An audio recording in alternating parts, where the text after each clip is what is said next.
It was a fiery showdown inside the United Nations Security Council, and the sparks came from none other than Qatar and Israel.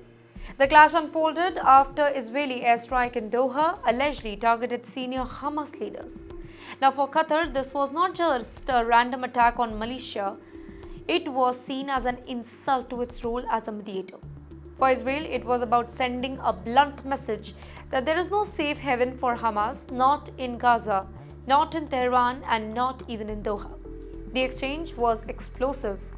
Qatar's Prime Minister Sheikh Mohammed bin Abdul Rahman Al Thani accused Israel of deliberately sabotaging truce talks by attacking in Doha. He said Israel's actions show no regard for the lives of hostages and vowed that Qatar would continue its mediation efforts despite the provocation.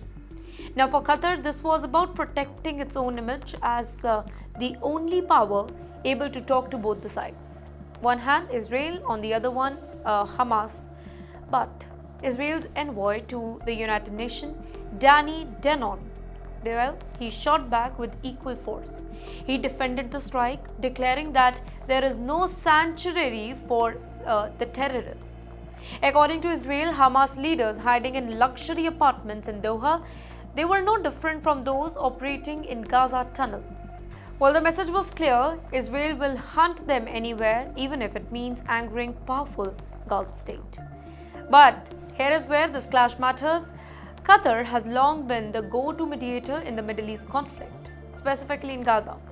Its money keeps the Gaza Strip afloat, and its channels of communication with Hamas has often helped broker ceasefires.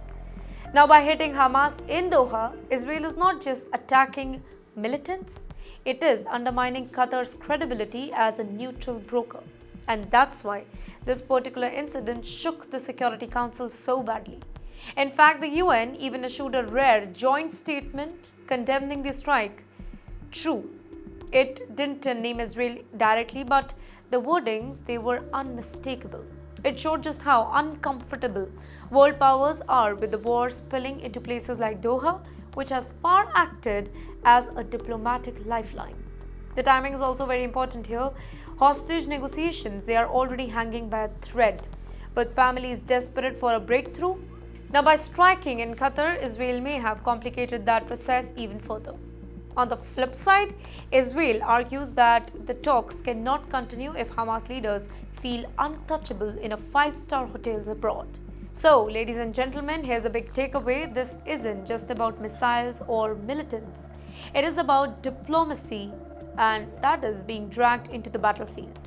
Qatar wants to remain the mediator, Israel wants to prove no place is safe for Hamas, and the UN is now stuck in the middle, watching two sides turn its chamber into a war of words.